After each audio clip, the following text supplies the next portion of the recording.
इस बात के शवाहिद मिले हैं कि मुंबई हमलों में मुबैना तौर पर एक मुलजिम अजमल कसाब का ताल्लुक फरीदकोट से है।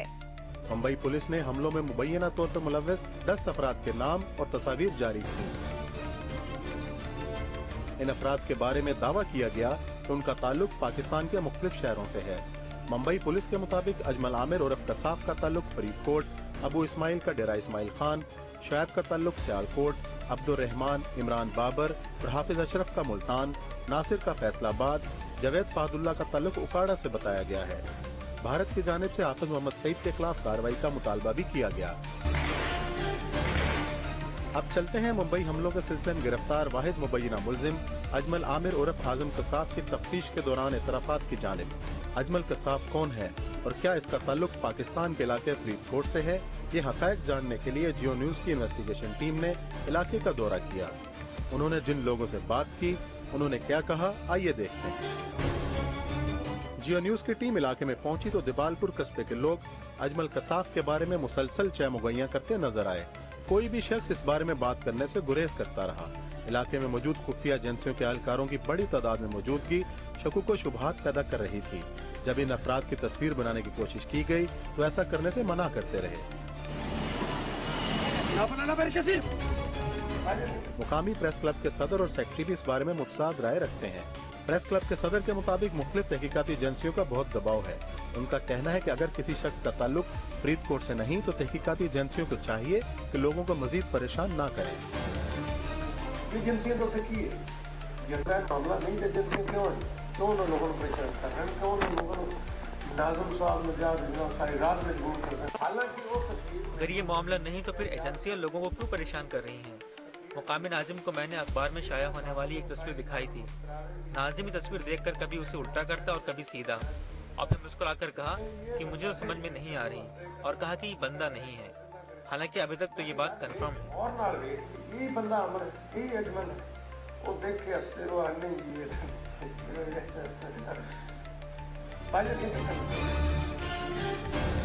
फरीदकोट गांव के किसी भी मकीन से राब्ता किया जाए तो कैमरे के सामने इस बारे में बात करने के लिए तैयार नहीं। तहम ऑफ द रिकॉर्ड मुतजाद बातें की जा रही हैं। एक रिपोर्ट के मुताबिक मुंबई हमलों के फौरी बाद जब इन हमलों में मुलव्वस मुबैना मुलजिम अजमल कसाब के वालिद को अखबारात में शाया होने वाली तस्वीर दिखाई गई तो उसने तस्दीक की कि तस्वीर में नजर आने वाला उसका ही बेटा है। तहम फरीदकोट के बुजुर्ग का यह भी कहना था कि ये लड़का इसी गाँव का है।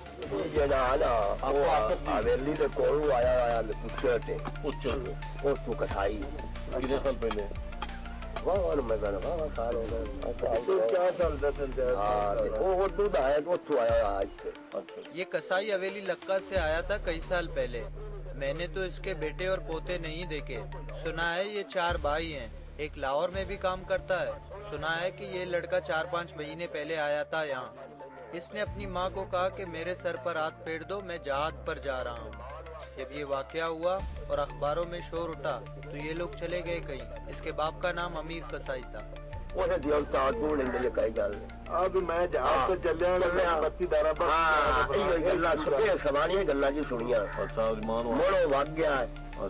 मोड़ा रोड़ा पै गया एक बार नस गए सारे जी खड़के और घर बैठा है उस मकान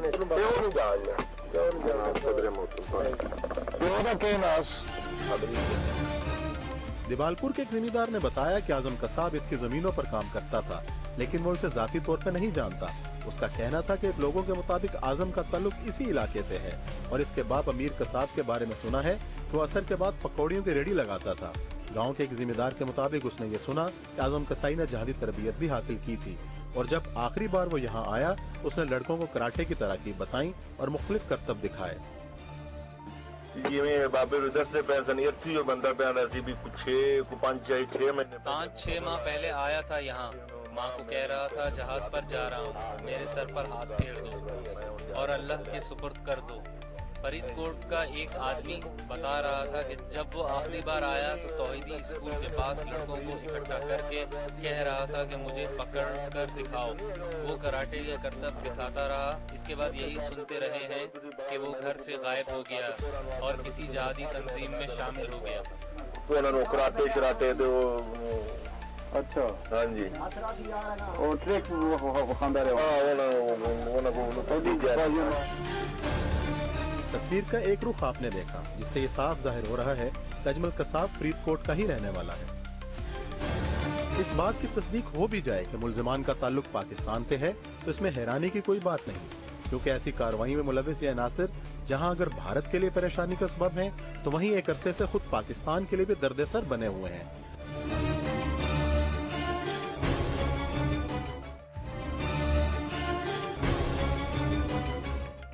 इस बात के शवाहिद मिले हैं कि मुंबई हमलों में मुबैना तौर पर एक मुल्जिम अजमल कसाब का ताल्लुक फरीदकोट से है।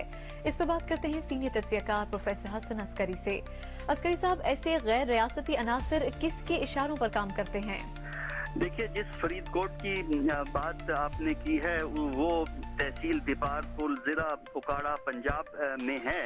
और जो ये अनासर जो होते हैं आमतौर पे बहुत ही गरीब और मुश्किल में फंसी हुई फैमिलियों से लोग होते हैं और ये बाद से मदरसों में जाते हैं या मजहबी जो अनासर के करीब होते हैं और उनमें से फिर जो मिलिटेंट ग्रुप्स है उनमें से कुछ लोगों को रिक्रूट करके अपने मिलिटेंसी के रास्ते पर ले जाते हैं। तो बुनियादी चीज़ ये होती है कि गरीब और मुफलिस हाल लोग हैं, मजबूर होते हैं और इन हालात में कुछ मदरसों में चले जाते हैं, कुछ वैसे डायरेक्टली रिक्रूट हो जाते हैं।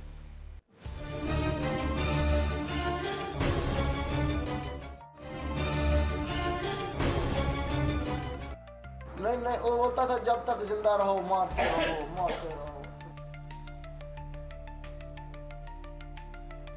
तो बोलता है जैसे ये लोग कमाते खाते हैं ना, तू भी ऐसे कमाए के आएगा और कोई मुश्किल नहीं है। और अब कभी पैसा मिलेगा, हमारी गरीबी दूर हो जाएगी, तो शादी भी हो जाएगा तेरे भाई बहनों की। देख बेटा, जैसे ये खाते हैं ना, आराम से रहते हैं, तू भी रहेगा। उसने ऐसा ही किया। बात करने के बाद क्या होता है, ऐसा बोलते थे वो? इज्जत होता है और ये सवाब का काम है, नेकी है, ऐसी ऐसी बातें करते थे।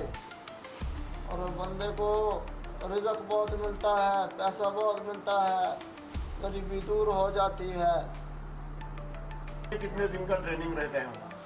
उधर पहले एक माह का होता है ना, जो आम जिसको दावती कहते हैं ना, जो अमीर लोगों को कराता है, इसको सिर्फ दावत देता है। फिर जो बड़ा ट्रेनिंग है ना, जिसको बोलता है पक्का हो गया लड़का, उसको 3 माह का देता है बस। और बस उसके बाद तैयार होता है, देखता है बस तैयार करके। हाँ, आज जो काम किया, हाँ, आज का काम करके बाद में क्या किधर जाने वाले थे तुम लोग? मरने वाले थे हम लोग। कैसे? वो बोलता था कि जन्नत में जाओगे।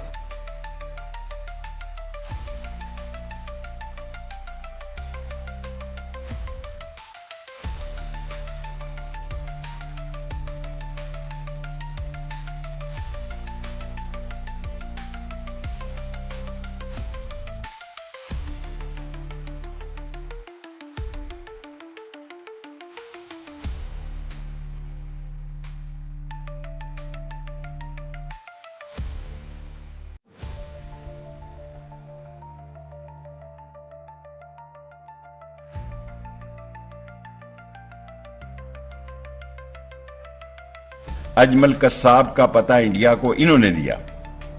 इन्होंने इंडिया को पता बताया कि अजमल कसाब जो है, उन्होंने जो फरीदकोट का एड्रेस है वो नवाज शरीफ ने दिया। First, GeoTV's investigative team found the locality where the mastermind Hamad used to live. The investigative team's next stop was this house in Karachi's Yusufpur locality. The team found this 2,000 square feet house divided into 2 parts. The first part had 2 rooms. The first room sealed, even though the Geo team claims to have learnt there were important 2611 clues recovered. The second room was empty, except for 2 cushions in one corner. In another part of the house, there were 2 rooms, both open. Here, GeoTV's team found the first room to have a big map on one of its walls, a map that was hidden behind these curtains. The second room clearly showed signs of having been thoroughly searched. Locks on the cupboards had been broken, lockers searched. GeoTV has learned that the evidence crucial to the 2611 probe was found in this room. 3 rubber dinghies, life jackets and maps of India also recovered. UFIR की तहकीकाती team को जराये से पता चला है कि इस कमरे में इंतहाई अहम शवाहिद को महफूज किया गया है और इस कमरे के बराबर में ये GeoTV team also found this other room in the compound.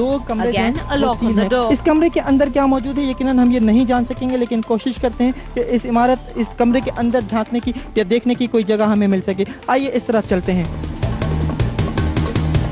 Cameraman से कहूंगा कि वो अगर मुमकिन हो तो इस But a wall opening gave the GeoTV cameras a better look into the room. A room that showed a huge hook hanging from the ceiling. Bags of cement. There were signs here also that the room had been searched well.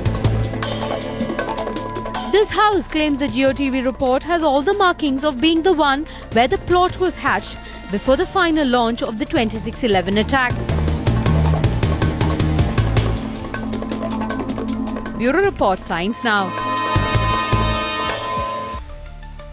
12 वर्ष पहले आज ही के दिन मुंबई में एक बहुत बड़ा आतंकवादी हमला हुआ था और ये भारत पर हुआ अब तक का सबसे बड़ा आतंकवादी हमला था। हमला करने वाले 10 आतंकवादी पाकिस्तान से आए थे। मुंबई की अलग अलग जगहों पर 60 घंटों तक आतंकवादियों और सुरक्षा बलों के बीच मुठभेड़ चली, जिसमें 9 आतंकवादी मारे गए थे। 10वें आतंकवादी अजमल कसाब को मुंबई पुलिस के assistant sub inspector Tukaram Omble ने जिंदा पकड़ा था।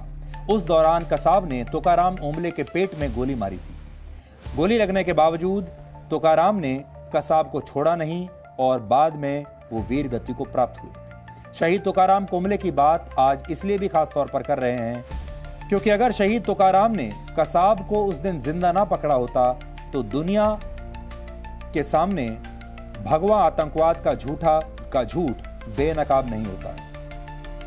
आपको याद होगा जब पाकिस्तान से आए आतंकवादी आमिर अजमल कसाब को पकड़ा गया तो उसके हाथ में एक लाल रंग का धागा यानी कलावा भी बंधा हुआ था और वो अपना नाम समीर चौधरी बता रहा था।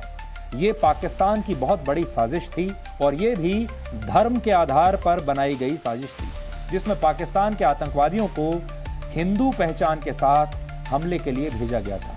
इस षड्यंत्र के मुताबिक ये एक सुसाइड अटैक था, यानी इसमें सभी 10 आतंकवादियों को मर जाना था और अगर ऐसा हो जाता तो हिंदू आतंकवाद के प्रोपेगेंडा को दुनिया भी सच मान लेती, क्योंकि योजना ये थी कि सारे के सारे जो आतंकवादी थे इन्हें हिंदू नाम और हिंदू पासपोर्ट नामों के पासपोर्ट के साथ हिंदू पहचान के साथ यहां भेजा गया था।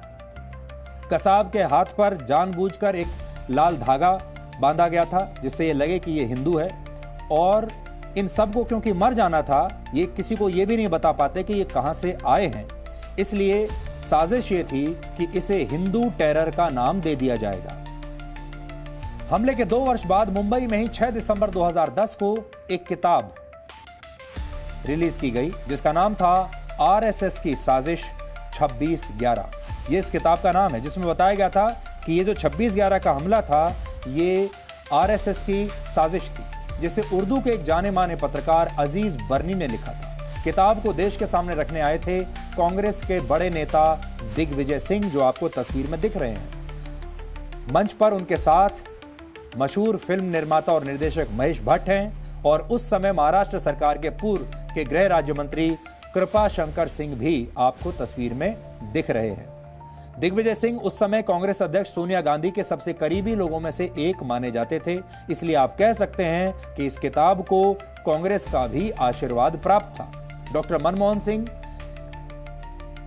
की यूपीए सरकार की नीतियों का यह सबसे बड़ा विरोधाभास था। एक तरफ सरकार पाकिस्तान को हमले के डोजियर्स तक दिया करती थी, दूसरी तरफ कांग्रेस पार्टी के नेता भगवा आतंक के झूठे प्रचार में शामिल होते थे, जिसमें मुंबई हमले को आरएसएस की साजिश बताया जाता था।